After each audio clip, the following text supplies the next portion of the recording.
Hey everyone, Mike Settele here, and this is a video quiz to help you understand what your grammar instincts and skills are like. This is the same quiz that I give to all of the students that I work with for my private tutoring before I actually start working with them. It is not in the SAT style. These are not exact SAT questions, but they do mean to kind of capture some of the rules and the spirit of the SAT. And so it helps me understand where my students are starting from and what their instincts are like. I wanted to do the same thing for you. So what I'm going to do is put up each of the 10 questions for 15 seconds. If you need more time, feel free to pause, but you really shouldn't. I want you to kind of follow your instincts. So go with the first thing that makes sense. Don't overthink it. You don't want to be analyzing these in the same way that you would a normal SAT question. After the quiz is done, after those 10 questions have played, I'm going to talk through each of the 10 questions, giving you the answer, but also some feedback and analysis to help you understand what your position is in all of this. Are you good at grammar? Do you need to work on some things? How are you seeing grammar compared to how the SAT sees grammar? So hopefully it'll give you a better sense of where you fit in the spectrum of the grammar on the SAT. And remember that grammar on the SAT is the most predictable part of the reading section. This is where the points are going to come from to at least get the ball rolling and get your score higher, is you want to lock in every grammar question. So for now, just follow your instincts, but remember that I have lots of other playlists about all of the specific rules, all of the strategies, and that is where you will start to build on those instincts and actually get those points. So without further ado, let's get to question number 1.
All right, hopefully no one is getting this question wrong. This is very easy. This is mostly meant for you guys to kind of learn the rules of the game here, that there's these both and neither choices. And in this case, yes, the answer is that neither of these are singular, right? These are both plural nouns. Cats means that there's multiple cats. Pencils means that there's multiple pencils. So this was purely kind of like my way of getting the instructions out there. But before you start fast forwarding through all this stuff, just try to maybe, even if you get a question right, listen to my advice about that question. There might be some things that can help you get it right even more confidently next time, or that will help you when you actually get to SAT questions about each rule. So let's take a look at question number 2, which is where maybe we start to have more trouble. This question starts out the same as the previous one. We have a noun in choice A, dog. That is singular, right? It's only one dog. So that is definitely wrong. But we then have a weirder word in choice B, the word were. And that is not a noun, that is a verb, okay? And in this case, it is, in fact, a plural verb, meaning choice B is the answer. That is a plural word. And people do get this wrong, mostly because we associate the ideas of singular and plural with nouns. And that's because nouns are things, right? We can actually, in the world, see the fact that we have one of something or multiple of something, right? That's their singular or plural. But verbs also have this property of being singular or plural, but it's weirder to think about. How can an action be plural? Well, basically because the subject that's related to that action is also plural or singular. So that's what this comes down to. There are other rules about this. We're going to see another one on this quiz, but it is important to recognize that yes, actions, verbs, in many cases in English can be singular or plural. The singular version of the word were is the word was, okay? So actually, let me do a little bit of a chart for you guys. Basically, the rule for verbs is that singular verbs end in S, okay? Singular verbs end in S, right? So in nouns, we associate the letter S with plurals, right? So if it were dogs ending in S, we would say, oh, that's a plural, right? So we associate the letter S with plurals, but for verbs, it's actually the opposite. And so we can generally say that singular verbs end in S. So for a simple word like, let's say, runs, right? We would say something like, he runs, right? That's singular. But then if we had a plural, right? Multiple people, they run, right? So the singular verb gets the S, the plural one doesn't. And our brain is really good at knowing this when it's simple sentences. So we would never say something like he run or they runs. We know that mixing them doesn't work. So if you have trouble remembering whether a verb is singular or plural, my advice is come up with a very simple sentence. Use he or she as the singulars, use they as the plural, and most of the time you will be able to just hear which is the right one. Whatever pairs with it is the same singular plural, right? So singular verbs and singular subjects. So this side here is singular, this side here is plural. So we have a plural noun, they, we have a plural verb, run. And the only verbs that are kind of weird that are basically any present tense verb is going to have this property, but the irregular or kind of weirder verbs in other tenses that also have this property are going to be is versus are, has versus have, and as we see here, was and were. And you can see that even these other verbs, they still follow the same rule, right? The singular ones end in S, is, has, and was. The plural ones do not. For other verb tenses, we really don't have singulars and plurals. That's something I'll get into in other lessons and other questions. But for now, this is something that you should be aware of, that actions, that verbs have a property of being singular or plural, just like nouns do. Hopefully this question makes it clear that we are testing apostrophes, okay? Apostrophes. And generally speaking, apostrophes show possession. That's exactly what's happening in choice A. The hat belongs to the man. It is the man's hat. So this is used correctly. We are putting the apostrophe before the S because the word man does not end in S. So when we make it possessive, we add the apostrophe and the S has to come along with it. Now in choice B, something weird is happening. It's still a possessive. This though should be the possessive pronoun its without an apostrophe. So when it's a pronoun, a word that replaces a noun, then we don't use apostrophes to show possession. Those words like its and its kind of partner there, those are possessive without any apostrophes. So what's really going on here is that we have the contraction it is. So this is just a weird quirk of English that everything possessive is going to have an apostrophe unless it's a pronoun. There, the apostrophes represent a contraction of two words. Basically, on the SAT, you're not going to see contractions very often. They are considered informal in most writing, so they don't tend to come up in SAT questions, but they do try to trick you with it. So it's very important on the SAT and in life to know the difference between the its with an apostrophe, which is it is, or the its without an apostrophe, which is the possessive pronoun. They will test that. So if you've got got this wrong, or even if you hesitated on this,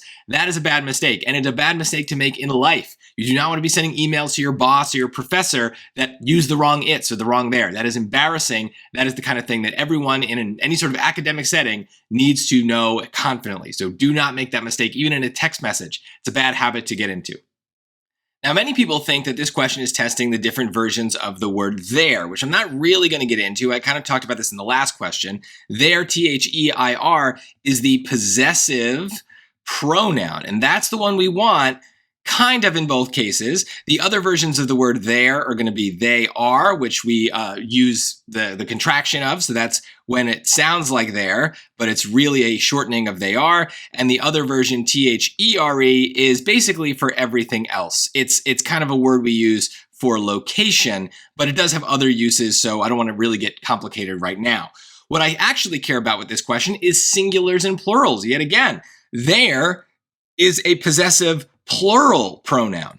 So we need to think, are we talking about something plural? Well, in choice A, there is referring to the people, right? The people have their own shoes. It's their shoes. So that's plural. So that matches with the plural pronoun. So that looks good.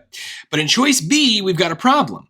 What has a class size? The school does, right? So the school, even though it's composed of lots of people, maybe a whole board of education making these kinds of decisions, that does not matter. In grammar, we have to be very literal. The word itself, the school, is singular. We are talking about one thing, one school. So it's not okay to use the plural pronoun there to refer to that. So that means choice B is wrong. Choice A is the correct answer here. It is the only one of these two that are right.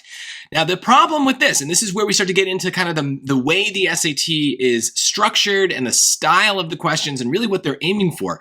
Is it testing grammar rules? Yes. Is this an actual grammar rule? Yes.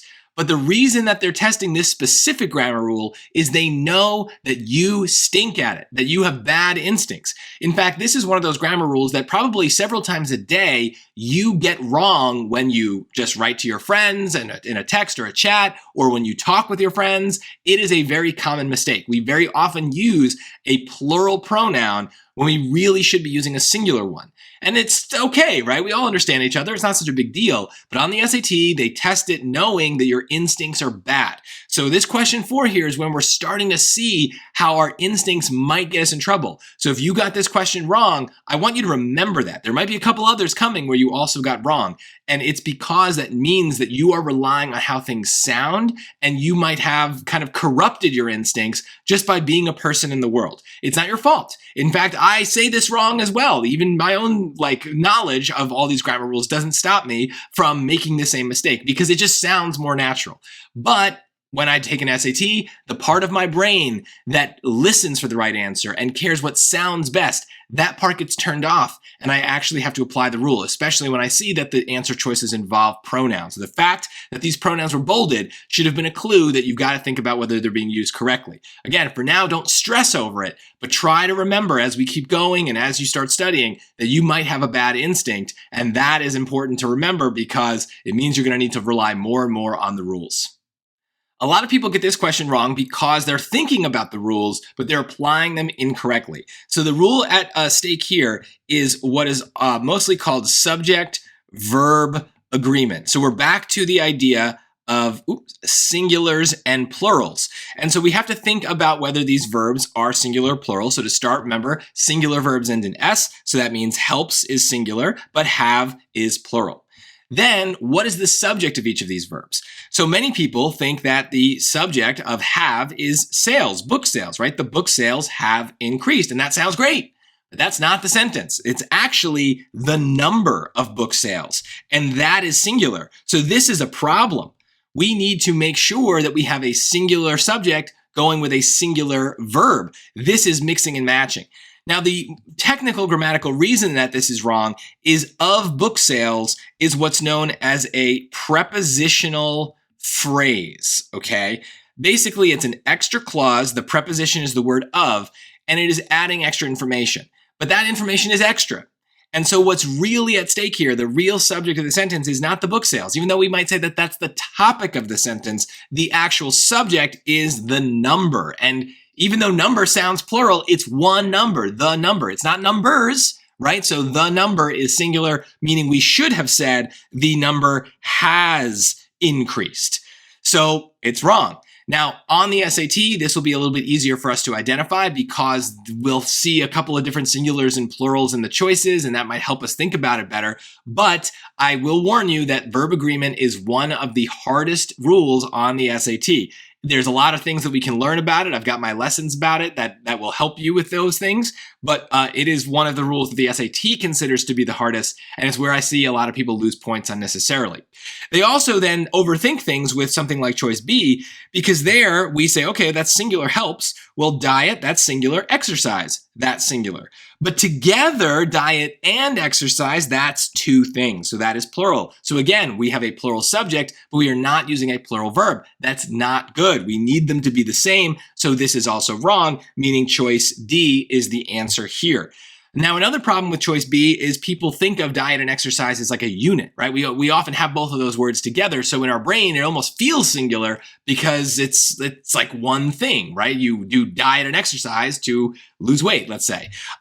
So the problem is we got to be, again, literal. It's not one thing. We might think of it in our mind as such, but it is two nouns, and each of them together will make two. 1 + 1 is 2 is literally what's happening here. So again, if you're getting this wrong, it probably means that you don't have really good instincts. Maybe some of these choices you picked because they sounded okay to you. But otherwise, it might be that you half know the rules. And this is very common. A lot of people come in having learned grammar 3, 4, 5 years ago as part of middle school or elementary school, but they don't really remember it very well. They probably didn't even get very good examples or very complicated examples when they learned it. So now the SAT is providing weirder situations. They don't know how to apply the rules they know. Those situations are just too unusual for them. That's okay. If you've got a good foundation, if you looked at this question and thought about singular and plural, even if you got it wrong, I'd say that's already on the right track. It means you're thinking about the right things. You're thinking about rules. You have a nice background in verb agreement, so we can build on that. If you just pick things that sounded good, well, that's not as good, but maybe that actually maybe got you the right answer. So this is a tough question. You will need to spend more time on this rule, but a lot of people do get it wrong. I will say that. I love this question because it is testing one simple idea, and you either know it or you don't. The answer is C, because a semicolon, which is what we've got in choice B right here, is in 98% of cases equal to a period. So these sentences, look, they're the same. There is no difference in the wording. The only difference is in the punctuation. And obviously, if we use a period, we need a capital letter, but that's it. There's no difference between these two sentences. They are equivalent. Many people learn that a semicolon is used for related sentences.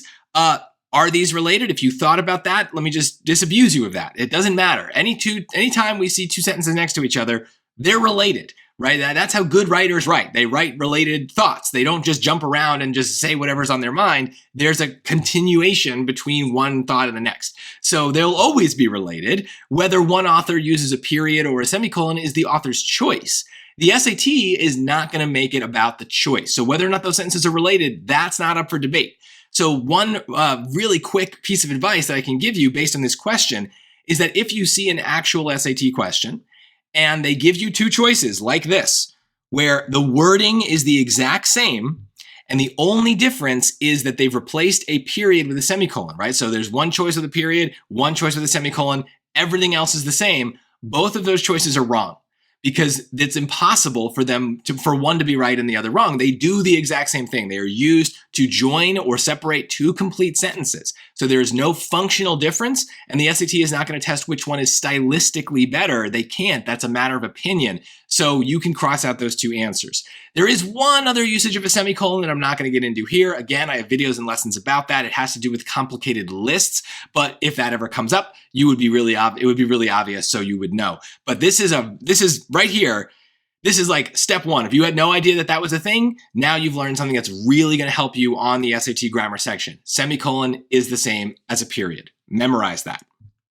A lot of people get this question wrong because they don't know what a colon is for. They've seen it before, they kind of know it exists, but you're probably not using them in your own writing. And this is kind of like question 6 as well. We're getting into punctuation marks that we personally don't have a lot of experience with. We might have somehow learned a rule about them. We maybe kind of have seen them in other people's writing, but it's not something that comes to our own mind. So when the SAT gives us answer choices with these, we kind of get flustered. A lot of people here get this wrong for all sorts of reasons. Some people pick choice A because they learned at some point that colons are for lists, right? Have you ever heard that? Most people have, but guess what? It's fake. That is not a real rule. So I'm going to stop you right now. If that is something that you believe, get rid of it. Shake your brain until it's gone, like an Etch-a-Sketch, okay? We don't want that in our heads. When you write lists all the time. How often do those lists get colons? Probably never. So there you go. That's a great example of how this rule that you've somehow learned doesn't really make sense with the practical nature of writing. So on the SAT, this is also true. Most lists on the SAT will not have colons, and most colons on the SAT will not have lists. It is true that sometimes lists can have colons, but it depends on the structure. The most important thing to remember about a colon is in order to use one, it's kind of like a semicolon. It's a structural thing. We need to have a complete sentence beforehand, then we can have the colon, then we have some flexibility with what comes after. It could be a list, it could be a full sentence like a semicolon, or it could even be a short word or phrase. We have a lot of flexibility. So the part we don't have flexibility with, though, at least on the SAT, is the before part. It needs to be a sentence. So think about it.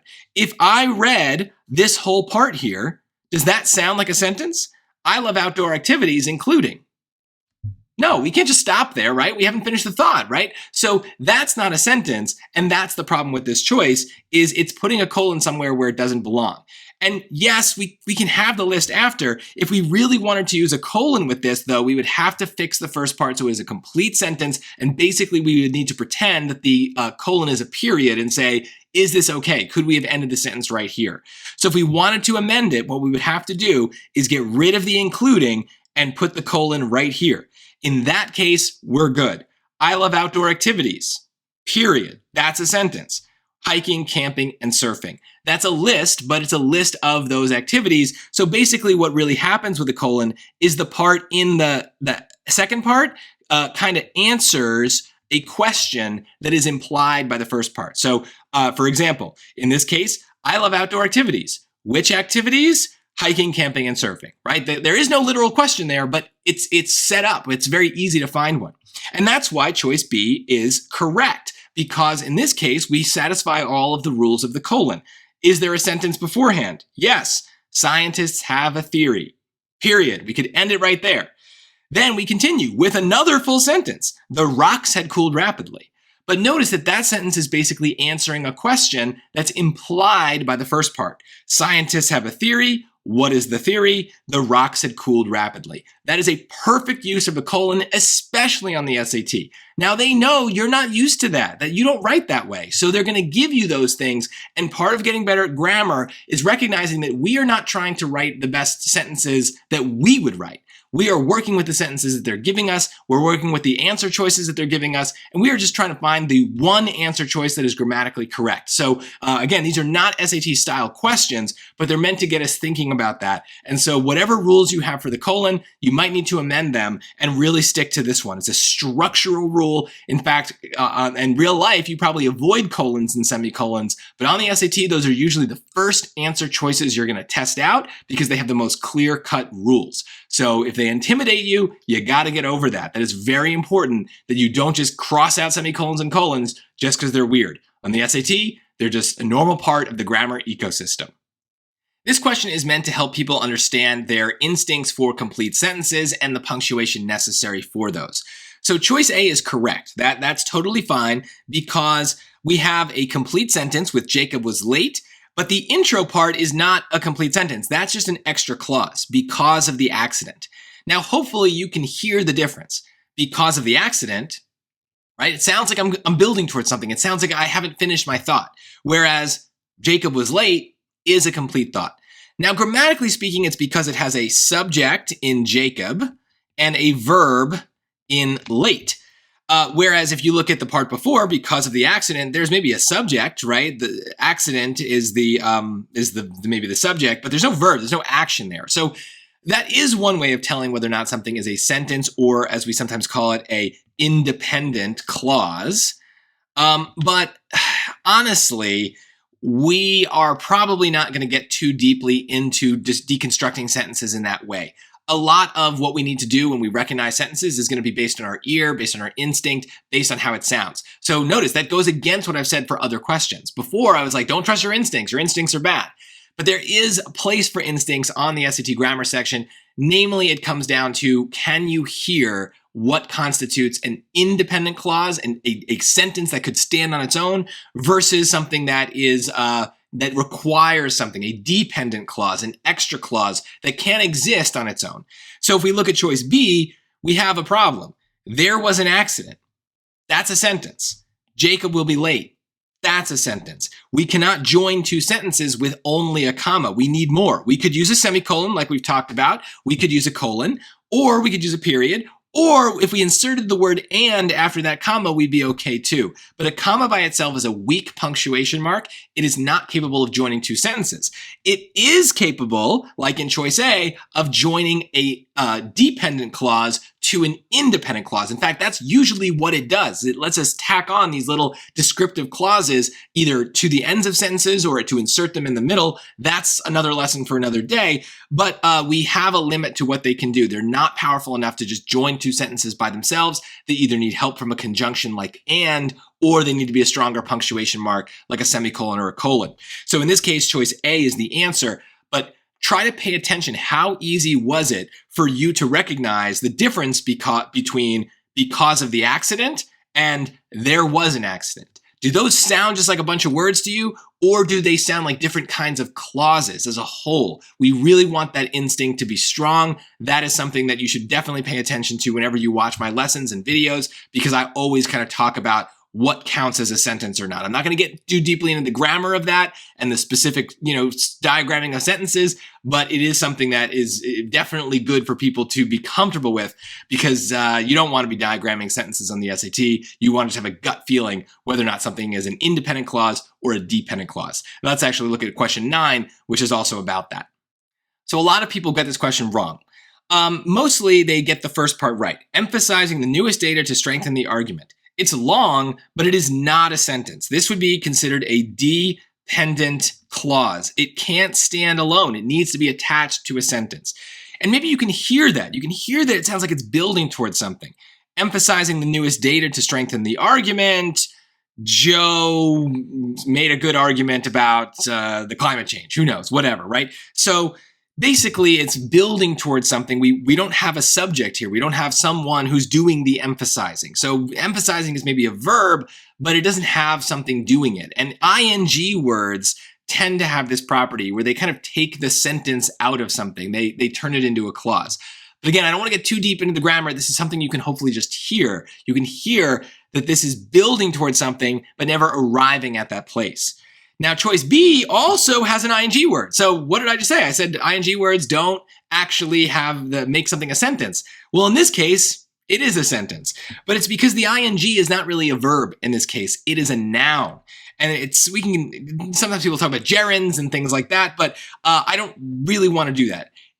I want you to take away a couple things from this sentence or from this question.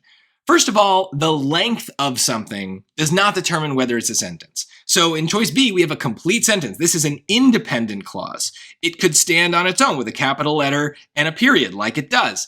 So it's only 3 words: starting, can, help, right? So starting is my noun, my subject, and then can help, that's kind of the verb. So we don't need a lot of words to make a sentence. Whereas choice A is much longer, yet it's not a sentence. So length has nothing to do with whether or not something is a sentence. And this is very important, since we're going to have very long sentences sometimes that are totally fine, and sometimes there'll be little short clauses that count as a sentence. And the SAT is doing that on purpose, so we have to be aware of that. So I think, though, in choice B, the reason people think that it's not a sentence is it doesn't seem like it's about anything, right? Starting what can help? Starting a book can help you learn to read. Starting a race can help you get some exercise. Like, what are we even talking about? But this is the difference between something being a sentence that could stand on its own and something having lots of detail. The detail is usually extra. It's helpful for us understanding the topic of what we're talking about. But in terms of grammar, it's usually not necessary. So what I've done in choice B is I've cut out all the detail. And it barely makes any sense, but grammatically it does. And so that's the thing we're looking for. And so try to think about that. Did you get bothered by choice B because it didn't feel like it said anything important? Or were you bothered by it because it started with an ing and you had some sort of grammatical reason?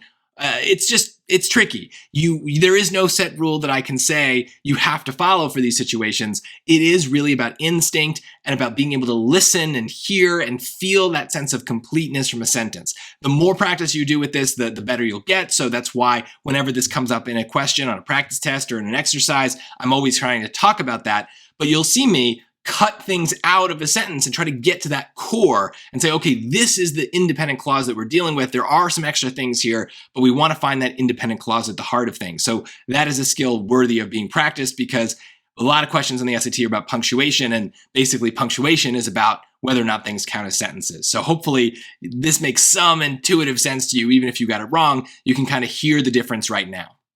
All right, this one's really, really sneaky. A lot of people get this wrong, even though they kind of hear it correctly. So again, we're thinking about, does something sound like a complete sentence or not? So choice A, a range of skills is required for this job, and only a handful of people will be fully qualified. Sounds complete to me. Sounds like we're getting to our point. We have a subject verb somewhere in there. I feel a sense of completion. Again, I'm not analyzing the sentence very deeply. I'm just kind of hearing it out, and it sounds like a complete thought. Whereas choice B, let's take a look at that. Since a range of skills is required for this job, with only a handful of people being fully qualified, I don't know. Do you hear it in my voice? I hear it when I say it out loud. I hear that I sound like I'm getting to something, but I never actually get there. It just ends. And that's because both of these pieces are dependent clauses. They are just extra things that can't exist without a sentence. And just stringing two dependent clauses together does not make an independent clause, does not make a complete sentence. So this is a long set of description to get to nowhere. And so B is not a sentence. But neither is A, or at least it's not a correct sentence. It's still a sentence in the sense of like subjects and verbs and all that stuff, but it's missing something. And this is where people have trouble, because when we listen for what a sentence sounds like, we can pick up on lots of things. But the thing that gets lost in reading it out loud or reading it in our own minds is the punctuation. And that's because punctuation doesn't make a sound. We learn somewhere along the way that commas are pauses, but that's not really true. Commas have all sorts of reasons. Sometimes it's where we pause, but sometimes it's not. In this case, we're missing a comma. In order to join the two independent clauses together, we need to put a comma. So we're missing one right here after job. So let's break it apart. I'm going to really emphasize the pause, the break in the sentence. Listen for complete sentences. A range of skills is required for this job. That's a sentence. We could end it right there. We could put a period right there.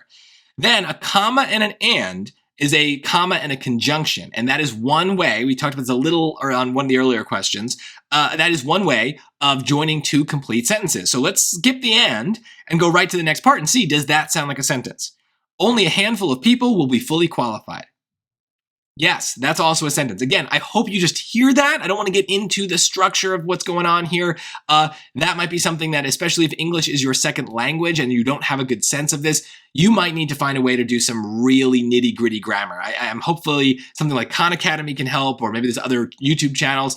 I don't really get too deep into grammar for the SAT because I want to keep the rules as simple and memorizable as possible, and trying to teach you how to hear a sentence is very, very difficult, and it only really comes through practice. So hopefully you can hear that those two things are sentences, and since each of them are an independent clause, something that could stand alone with a capital letter and a period, there are only certain ways we can connect them, and by itself is not enough. We do use the word and without a comma in other cases, which I have lessons about conjunctions on that you can watch, but this is not one of those cases. The and is not strong enough by itself. The comma is not strong enough by itself, but together the comma and the conjunction can join these two sentences in a grammatical way. So in this case, neither sentence is correct, but try to think about what you got wrong here. If you just missed that comma, honestly, no big deal. So if you put choice A here, not a big deal at all. If you put choice B though, that probably means that you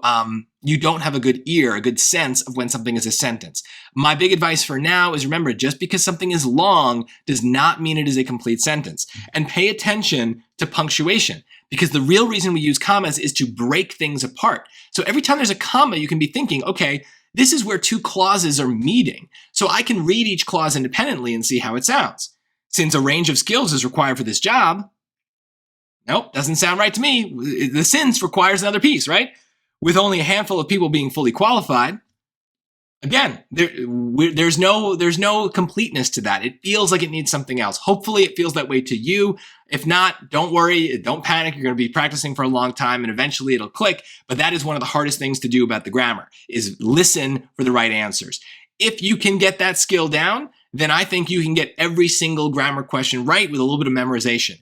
And I'll leave it at that. This was just a preliminary quiz to give you a sense of where you stand. If you got half the questions wrong, it's not the end of the world. If you got more than half wrong, then yeah, you've got some work to do. This is really tough. If you only got like 1 or 2 wrong, I would say you're in really great shape. There are things to memorize and things to practice.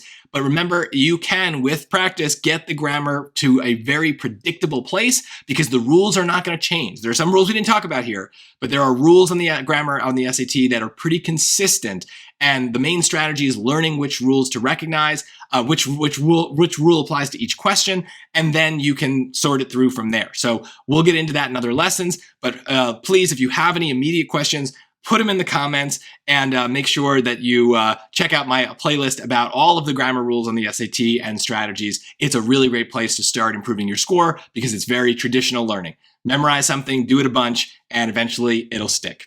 Thanks so much for watching. I hope this was helpful. Once again, I'm Mike Settele. And remember, when it comes to your scores, don't settle for less, Settele for more.